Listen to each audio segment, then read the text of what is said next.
between species. We are discussing animals' interdependence between species in this next hour and session. The introduction and the editor for this chapter is Gabi Scardi. Gabi is a art curator and very dedicated to the topic of animals as it pertains to the arts, but also as a social justice extended to the non-human. Gabi is traveling for a project to Brazil and couldn't join this today, unfortunately, so I'm jumping in, introducing our next hour. A topic that is also very close to my own interest, and the idea that the book, not only this chapter, but certainly this chapter, is looking at interspecies and antispecism as critical aspects.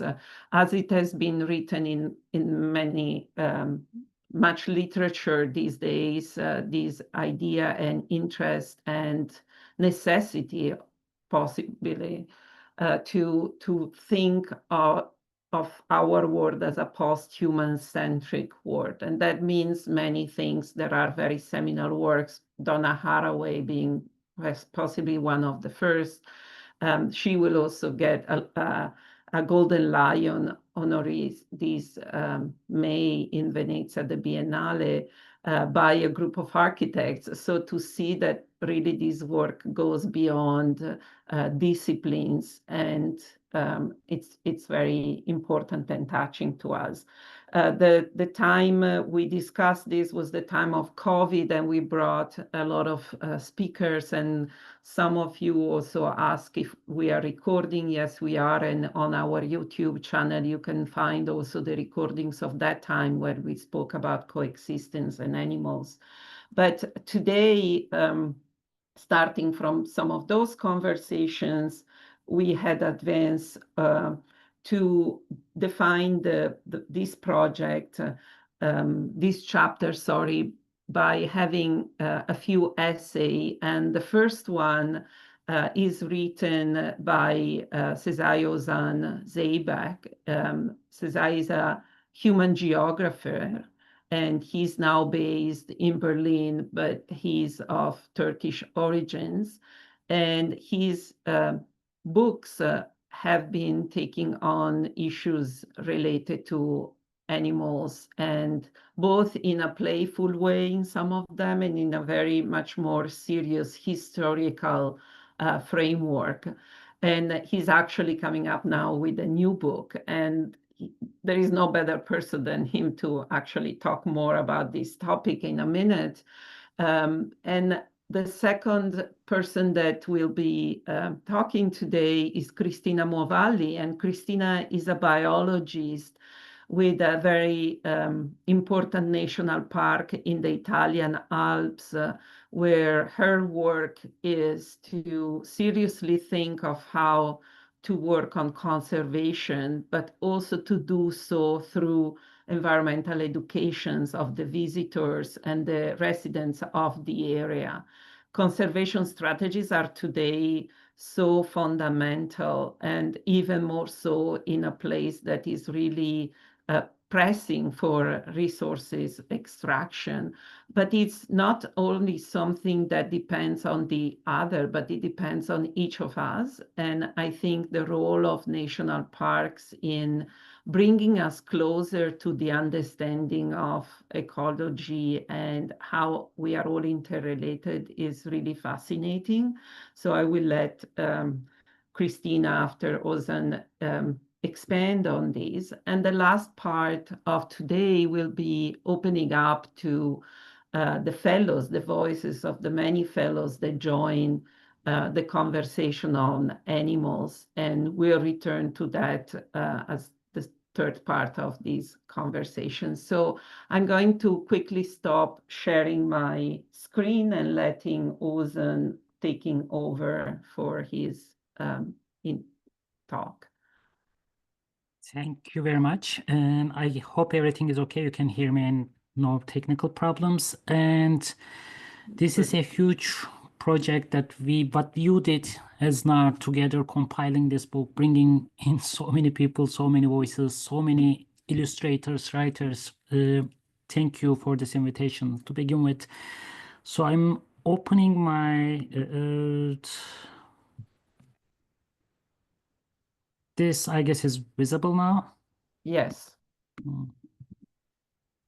Let me do this.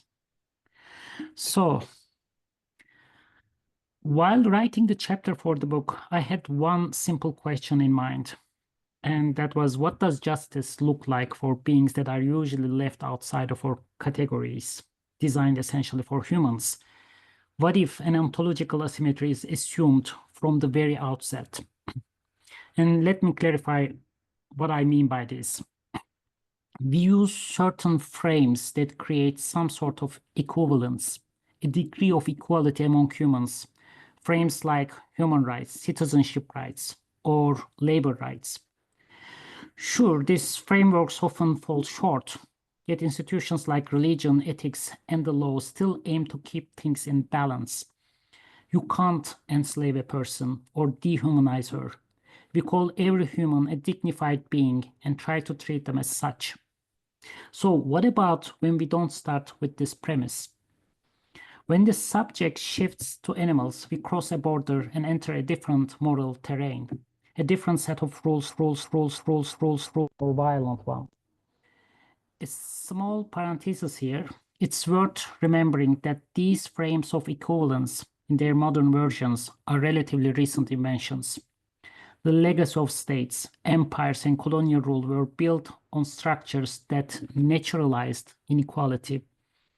It was once perfectly normal to deny fair treatment to enslaved people, women, commoners, or followers of certain faiths. Like animals, many humans could be bought and sold. So my point, our value systems can change, have changed, and will change again. Today, animals are still mostly treated as resources. The reason of their existence seems to be serving us. We have no strong moral or legal frame that protects them in the way human rights protect people. So we cause huge suffering, steal their habitats, even grind up newborn chicks to make cat food and call it normal. And this was my starting point. What humans allow us to see animals this way? So I try to take apart to dismantle two sides of the divide. First, the allegedly human social settings by including animals to the story, like nation, family, neighborhood, property, war, or work. By following the networks that shape these notions, by historicizing them, I wanted to show how deeply non-humans are tied to the very system that organizes human life. On the other hand, I also question the assumptions we usually place on the animal side of the divide. Terms like instinct, nature, natural. We know better now. Animals are not simple bundles of preset reflexes. They show huge variety of behavior. They adapt, they learn, they grieve. They can even get traumatized. Psychologist Gabe Bradshaw, for example, when young elephants lose their herds because humans have broken up the group, they grow up like traumatized adolescents, herds. Without older elephants to set limits and teach them, the youngsters start to act out. They harass adult females, kill the rhinos and even other elephants, and sometimes harm themselves. So there is no single natural way to be an elephant. Their behavior depends on social learning, care, and community, as it does for us. These questions I raised in the text did not emerge in a philosophical abstract void, though. They grew in the shadow of today's ecological crisis. It was the pathos, the emotional ground of what I wrote. One can talk about the melting ice, burning forests, or increasing frequency of tornadoes. I guess I don't need to. But let me at least mention this. When I was a child in 1980s, during long road trips in the summer, we often had to use the windshield wipers because the glass in the front of the car would be completely covered with dead insects. Sometimes their crushed bodies formed a thick black layer merging into one another. No more. For a long time now, after long journeys, the car remains almost spotless because the number of insects has plummeted. It happened right before my eyes. I am a witness. Whether we like insects or not is beside the point here.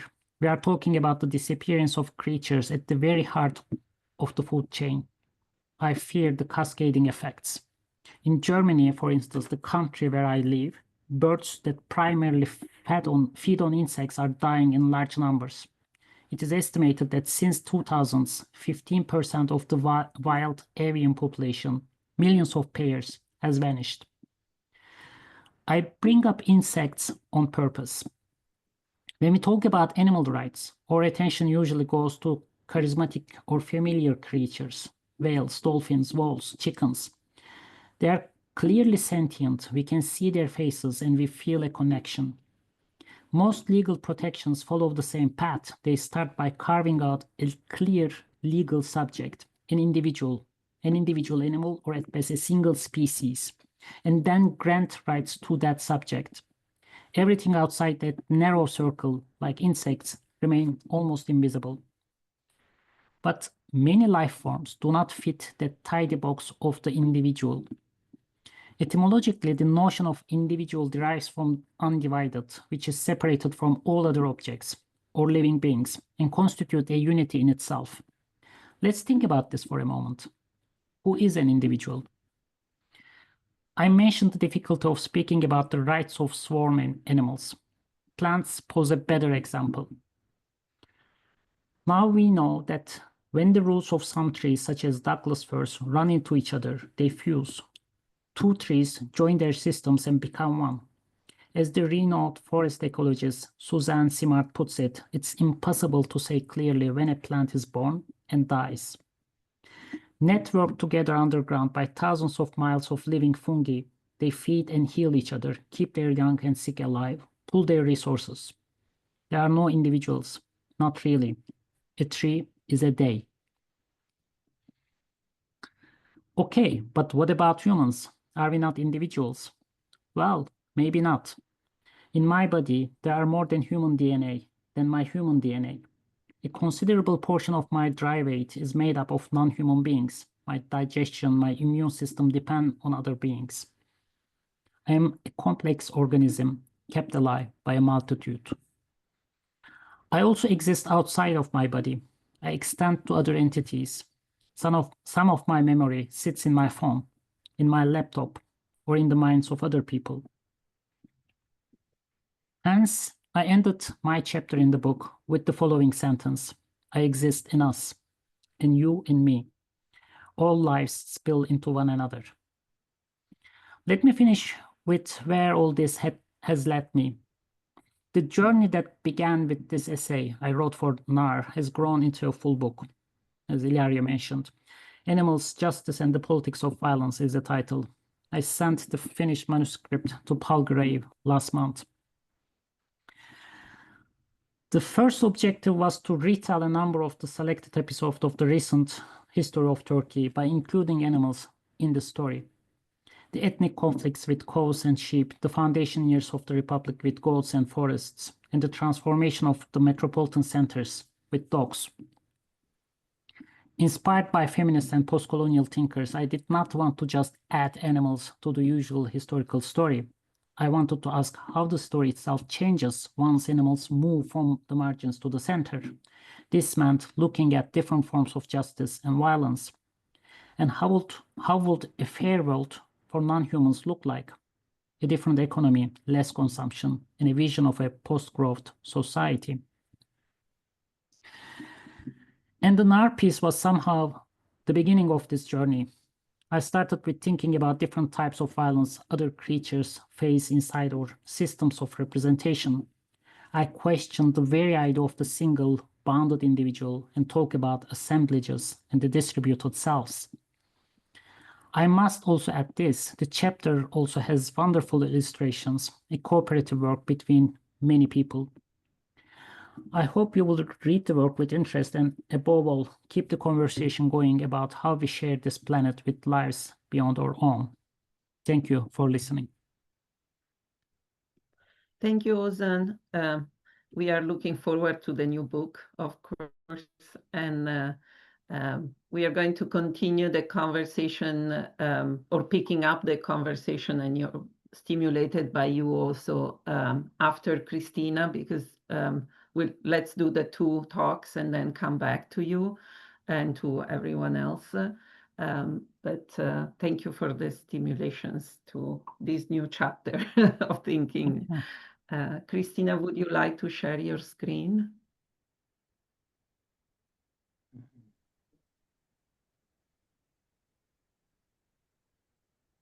Hello to everybody. Hello.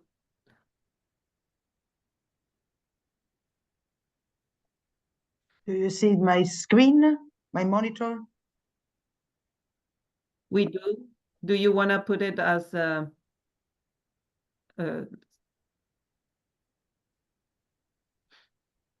lo vuoi mettere in presentazione, in modo presentazione in basso? C'è il...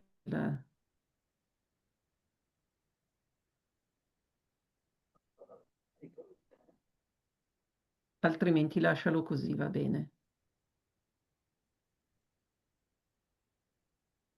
Ok, perfect. Perfect. So, life on Earth is sustained by its biodiversity. And protecting life, even in the mountains, means exactly to protect its biodiversity. The great biodiversity of the Alps is today threatened by human activities and climate change events on both the local and global scale. Therefore, it's strategic to the establishment of protected areas, such as the parks, based on scientific research, education, and dissemination. The history of protection, also in Italy, starts at the beginning of the last century. The picture you can see is Gran Paradiso National Park that was established in 1922 of the last 1922, and then was established Stelvio National Park, and in the 1992 Val Grande National Park, which has taken as an example in the article and today in my talk. What about Val Grande National Park? Is an emblematic place because you can understand some of the action taken to protect the biodiversity of the Alps. Where is it? It's located in Piedmont, in the northwest of Italian Alps, was established as it was recognized as the last great wilderness area in the whole European Alps. Even if it's close to urban and densely populated metropolitan areas, such as Milan and Turin, and very close to attractive destination, touristic destination. But in Val Grande wilderness that have to be considered differently from a remote space. Here, the trace of human presence are very evident. It's an abandoned human settlement where nature, little by little, for over 70 years, has reclaimed the land as its own. So no roads, no telephone coverage. It's the reign on silence and darkness. For someone, it's something charming and mysterious for biophilic souls, but also it can be scary for other people. Well, now let's consider scientific research like a role of the parks. In fact, due to the increase in endangered and extinct species, Also in the mountains, caused by human activity, hunting or fishing or even land use, the park's key role included fauna reintroduction and repopulation projects or eradication projects in case of invasive alien species. Only through research is it possible to know the health of an ecosystem, monitoring changes, and consequently providing the data necessary to plan action aimed to their protection. So the parks offer invaluable space to many species that can live freely. And for researchers, it is a valuable space for continued support of biodiversity regeneration. In the pictures, we can see some example of the studies or census done in the park. Also in Val Grande National Park, we have been carried out some life program EU projects. Two emblematic monitoring are related to the most important predators of the mountains, the wolves and the bear. The first, extinct because of hunting around 1920, during the 60s and 70s started to move from the Apennines, scattering to the north, looking for suitable and available territories. The bear, instead, was reintroduced in Trentino, always in the north in the Alps, with specimens coming from Slovenia. Both these predators can cause problems and conflicts with the human activities, such as hiking or farming, especially when they get too close to inhabited areas. Therefore, important role of the park is the dialogue to promote coexistence with different stakeholders. Another role of the park is environmental education.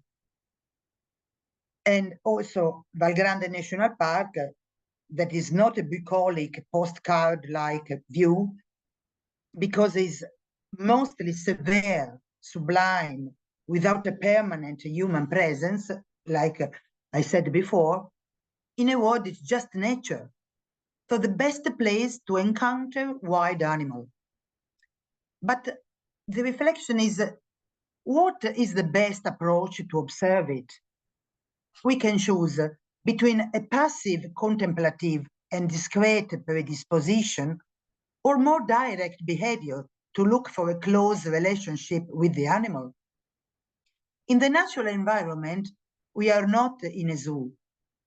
So the discretion is crucial, and the encounter is not a certainty.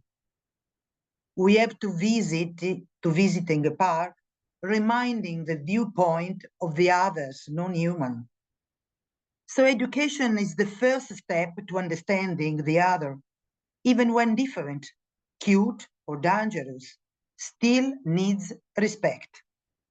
This experience of nature reminds us how we are all interconnected within one whole environment, and together are hosted by planet Earth. The park education programs have the power to transform the visitor to an active participant in the conservation of these ecosystems. They can transform you from visitor to a citizen scientist. In the end, the role of the park is the engagement and dissemination. So it's important to overcome the contradiction in the relationship between Homo sapiens and other animals. Because nowadays, we humanize our pets, and we are attracted by untouched wilderness as a symbol of nature. But we won't also manage or eliminate an animal when it annoys us. We want to coexist, but only as humans. So programs such as Citizen Science seek to educate the general public engaging people in positive action to collect data. So becoming critical mass of aware voices will also help to push through important changes in legislation by supporting not only scientific research, but also campaigns launched by local activist organizations. So there are many citizen science projects promoted by Val Grande National Park, dedicated to birds, insects like butterfly, and other pollinators.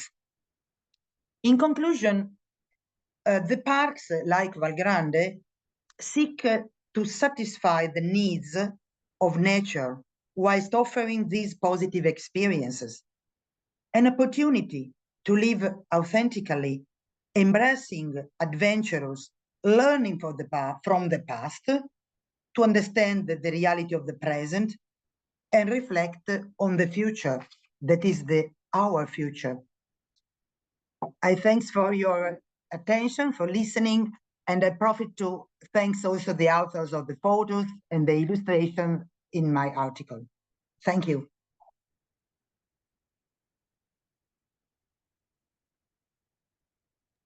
Thank you, Cristina. For this, I think the positive experience is something I like to hold on, in general, as we discuss these critical topics of interrelationship. And I think in a different way, your work and what Ozan is doing are bringing to light these relationships with the other in ways that being critical are also making us think of it in a positive way beyond the species, right? The species that is cute to our eyes and we want to protect and keep as pet versus the insects on our cars that were simply thought as annoying. But they are actually in an ecosystem, as a park shows, all critical and all one of the same. I'm opening up to the conversation to everyone, and please jump simply in and out. And also, I see that Patrick is on the call, and Carl and Marta and others that Lale fellows that came the year of the animals, and they are in the book itself. I'm also happy to share some images of your work if you want to speak to. It doesn't need to be all like one jumping into or considering what is said before. People can freely jump in with any thought. Feel free to participate. But I don't know if, Cristina, you have anything else to add, or Ozan, if you want to follow up with something. I'm just reading through some of, for me, the positive experience is what makes us, instead of being phobic about nature as urban dwellers, become philic, right? Reconnect to what we who we are in a way, as our instinct that we are animals and we come from a more natural experience of the outdoors in a way. I see also Marta and Carl having tea, and maybe, I don't know, do you guys hi? Do you want to? Maybe I can jump in as people are putting together their considerations. Thank you very much for both speakers. They were both very thought-provoking and interesting. I very much relate to what Ozan has been telling. I went through that same witnessing of losing insects in our field trips or road trips. Recently there's been quite a lot of talk here where I am in Turkey about law and justice, and we cannot, I think, think through these coexistences without considering how we define through policies, through laws, these communities of humans or other beings. And I learned that even all the environmental justice laws that are put there to, or policies that are put there to protect the environment, to protect the air, to protect our waters from, pollutions, are actually all still very human-centric. So we are protecting the air because it's not healthy for humans to live in a polluted air context. And similarly, how we define protection for certain animals are mostly driven by, again, by laws who take humans as the subject. So I know now in different parts of the world, we see certain natural elements are given, or being defined as subjects in law, in justice systems, but we don't see that for animals. So we have like put together certain policies to protect certain stray animals, for example, in Istanbul, but that's again put there with the human-centric point of view of having these stray animals in the cities. They, as I think Cristina was also saying, we protect them until the point, there's some kind of a conflict with our, social constructs that are put there for human safety and basically human law favors humans over all the other, I think, living beings. Just wanted to put it out there, maybe to trigger some of the discussions that we might have. True. Can I jump in? Please, Sure. yeah. It is true. Like, it is so difficult to go beyond the anthropocentric view and to just decenter the human beings. We can do it historically, maybe think through animals and etc. But the moment we start using a language, which is a human language, to define, to see, to perceive the world, we are back into we are immersed back into the human universe. And I came to that point, even though I see the value of decentering humans from the center of the universe, we are not at the center of this universe.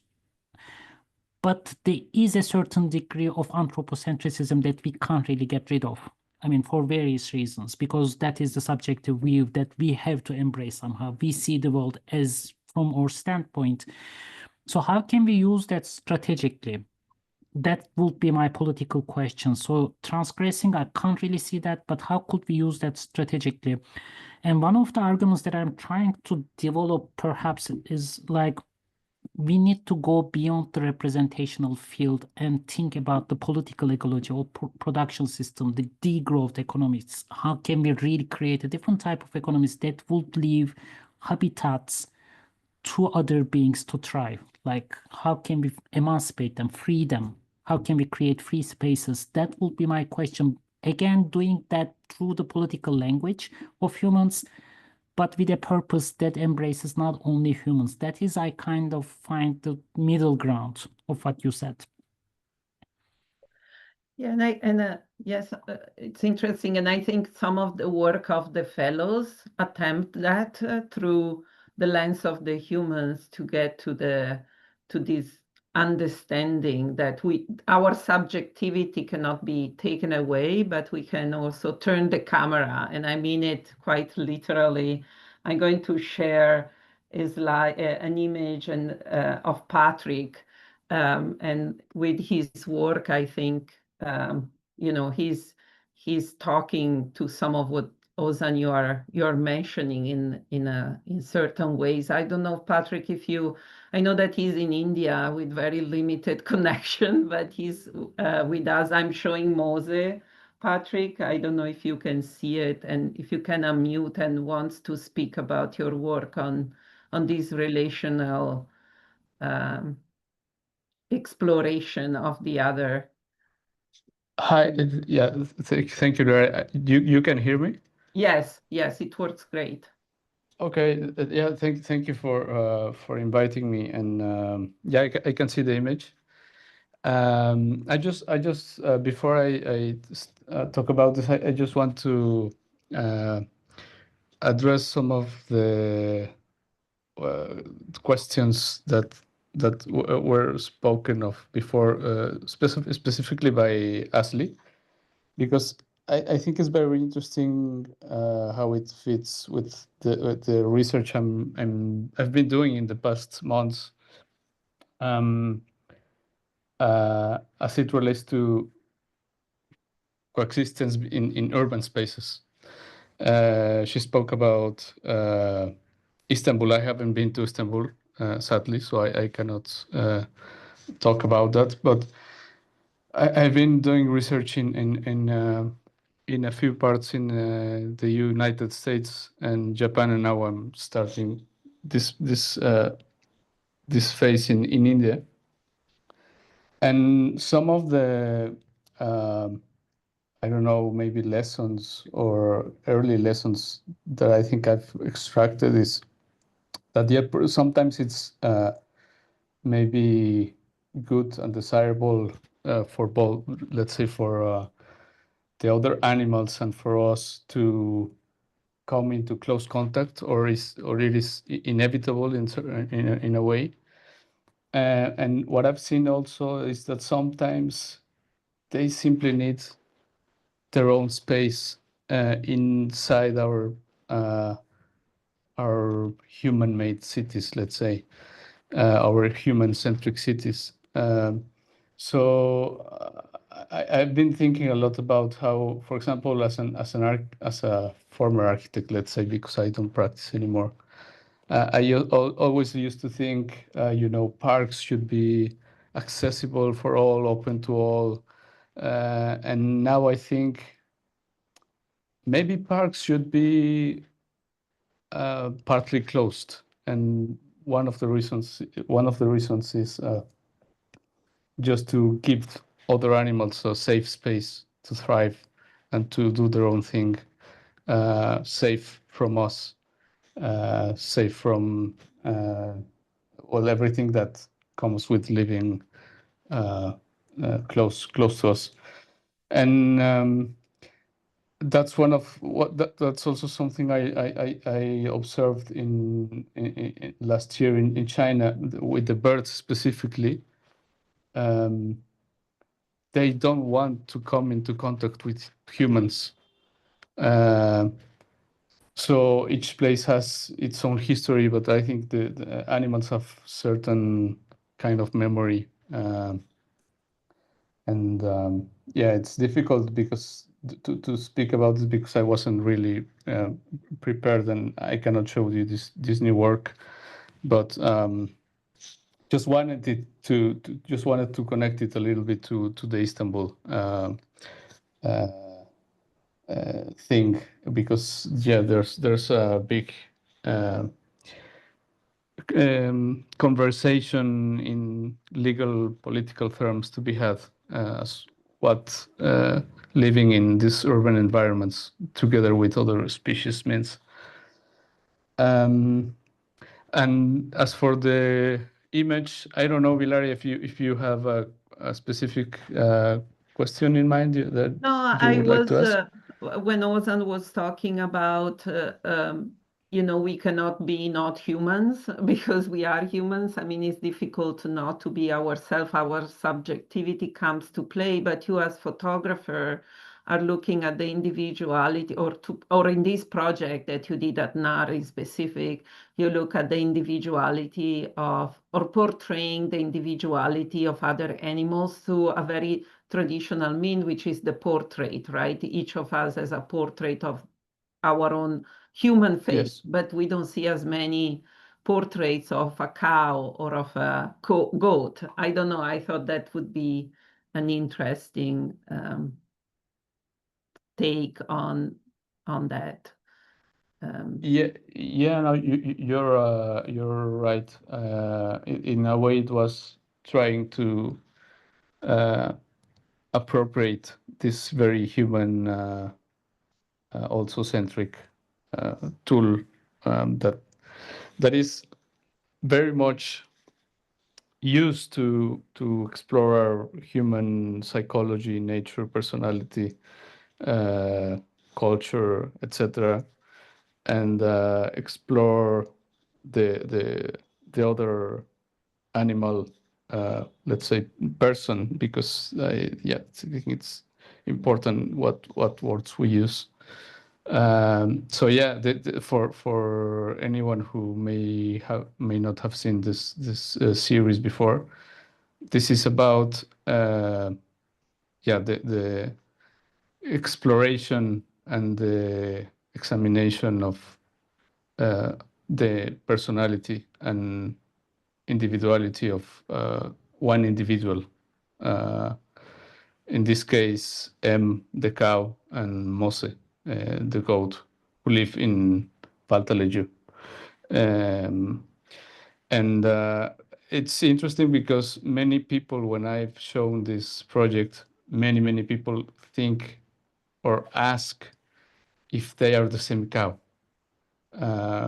It's just the range of expression that many people cannot believe a cow is capable of having, and this is only a small set of pictures, and so obviously they cannot smell, and they cannot hear, and they cannot touch and be present, quite literally be seen by her, but it's just a small approximation to that. And I think this question that people have been having about is she the same cow? I think it's quite telling about this maybe disconnect that we have with other animals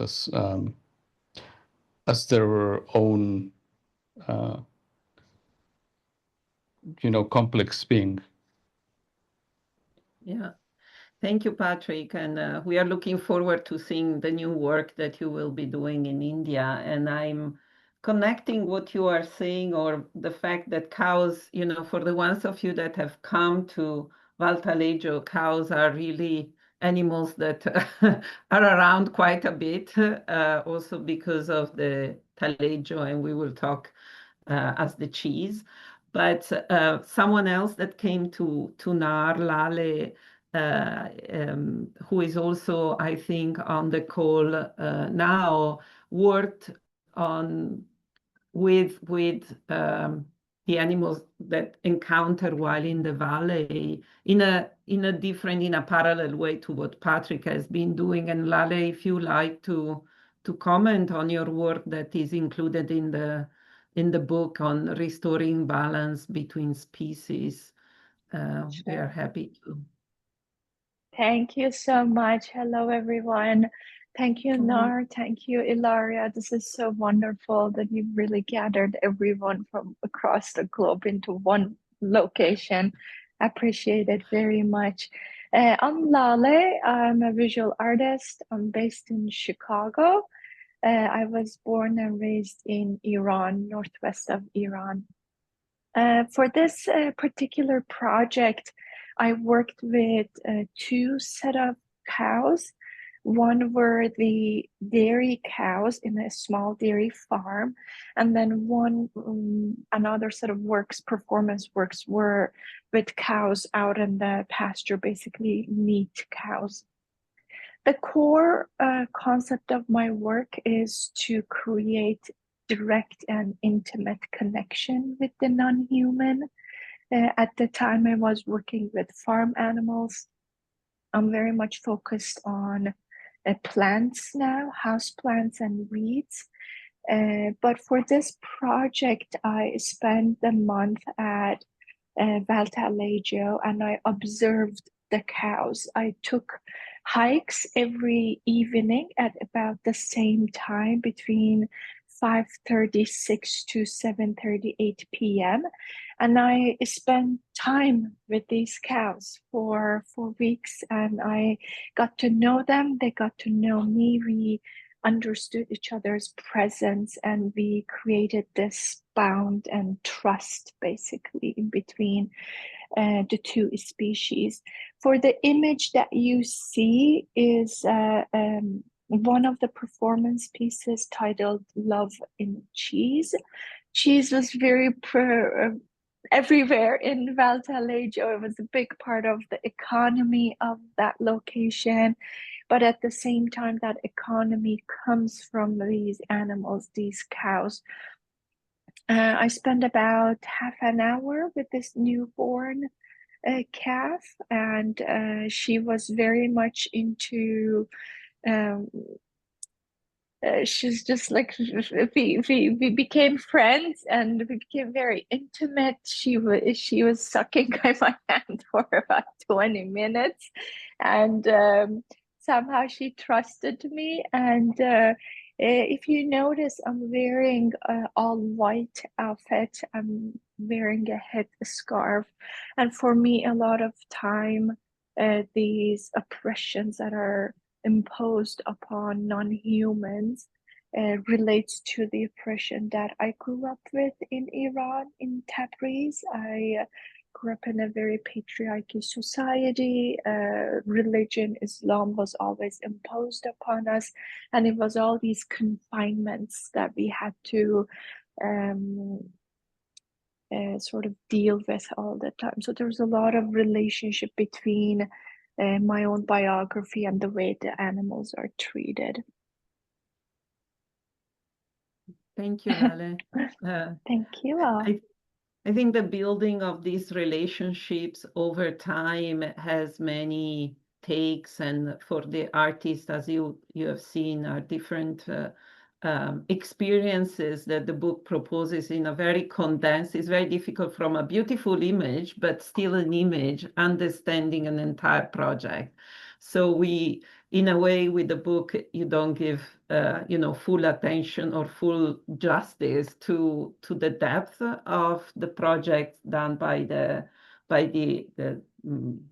artist or fellows, because artist is maybe a more specific term, but it gives us a glimpse into their world, and the words on the book also complement sometimes the image and sometimes expand the understanding. So that's another way of looking at the book and engaging with the artists, that some of them have worked with us years ago, and now, as Lale was saying, in their career, have evolved into new projects, but still there is some trace from it. And I think also in these entanglements of relationships is also the entanglements of working with in other ways, and in a way is literal, the work entanglements, when I think of the work of Carl and Marta, that are also, I think, on the call, because they create physical entanglements, material entanglements, but also philosophical in a way. If you guys want to just talk to your work as you feel like. And these are different pages of the book that I paste together just as a clarification. So they are not necessarily linking one to the other, but is the presence of Carl and Marta work. So Carl and Marta, if you're there, we have. Hello, can you hear us? Yes. Yes. So hi everyone, it's like for us a great pleasure to be here today with you and to meet all the people that we've been reading the names and reading interesting articles and text and essays, and it's been great to see you, Ilaria, in person again after just you know, exchanging some messages sometimes, and especially to hear Cristina Movalli talk again, for us it's been a big emotion, because during the residency we really enjoyed all these exchanges with experts that were not artists but were experts, real experts about nature and animals. So for us it's been a big enrichment, and we kind of miss it when we do our projects, because I think it's fundamental, this kind of exchange. And also, I think this says a lot about our approach about entanglement and how it should be more mixed, the collaborations, like between artists and other kind of like entities. By the way, we want to talk a bit about what we did during the residency. We work in 3 different directions. One was like spending time in the nature, especially where there were these buildings called the roccoli, which are this kind of ancient buildings that were hosting hunters that were really big experts about not only birds but the sound. And so they used to build their own net and to chant, literally chant all the sound of the birds. And we've been digging in the history and in the stories of these roccolatori. Then we've been working on the richiami, which is a series of small bags made with wool from the territory and other territories that we've been visiting for other projects. Richiami is the devices to call the birds, the old devices to call the birds. They were really rudimental, so we just didn't build the richiami, but just the bags. And instead of calling the birds through sounds, we've been designing symbols and working more like on an archetypical series of visions of birds to enter in contact with the birds as presence, because they were always like really far or really like just like a sound presence.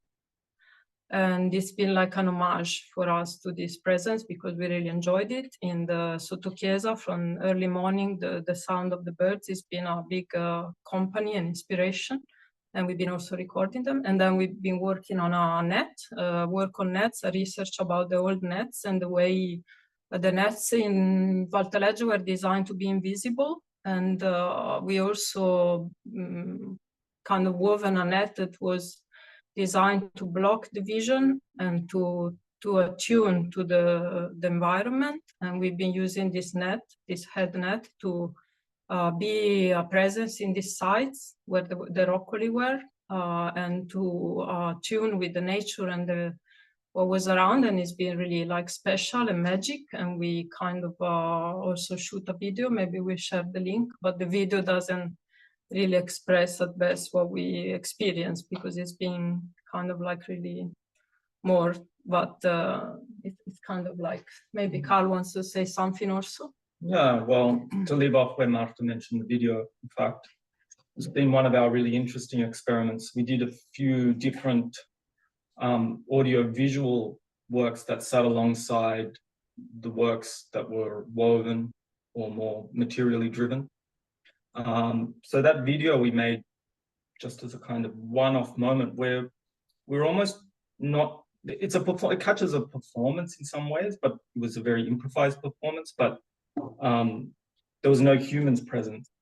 In some ways, when we looked back at this video that we created to catch, like Marta said, a very specific moment to kind of represent many different moments that we'd had being in this valley and kind of being immersed. We kind of called it being immersed in a very particular tapestry of bird calls. And one of the guests that was invited actually talked a lot about the ways in which these migratory birds have a specific language that changes from territory to territory. So their individuality and their ability to learn calls is embedded in the places that they belong. So when we went to this old, like, we could call it like a giant bird trap really, but it involves not only the tower, but the trees and the space, and a very intimate knowledge of where birds will pass, but these have been left behind and the forest has taken over. But strangely enough, they're still very attractive places for birds. We performed this kind of, it was 15 minutes or so, while we were listening to the bells of the church and the birds kind of singing. This kind of ritual for ourselves and for the presence of the birds around us to both remember and think about what might be coming ahead. And I think a lot about what the two speakers have spoken about today, and I'd be curious to see how this links through to the books. But and also Ilaria mentioned that, okay, when we live in urban centers, we tend to have to look for new ways to connect with the animal kind of biodiversity that we know is out there, but in cities is very diminished. But we have the luck of living here on an island where we can still experience this biodiversity. And so for us and our practice, which is intrinsically linked to the island, when we move to different spaces, this is what we try to bring together. So yeah, for us, this is entanglement. Thank you, Carl and Marta. And yes, there are also a lot of videos produced during the residencies that, again, the book don't represent necessarily in their wholeness, but we can send back to reference back to the various artist pages to enjoy them. We passed the hours once again, and even though we could keep going, I'm sure, and I want to just thank all of you, Ozan and Cristina, first of all, for your beautiful essays that can be enjoyed in full on the book, and the other fellows that briefly presented. I know that there are more voices, but we have now to move to soil. So I'm going to stop sharing this view and let Richard take it over for our last session of today. As he is taking over, I'm just taking the time to, again, thank everyone that has been joining from the different parts of the world and mention that we are going to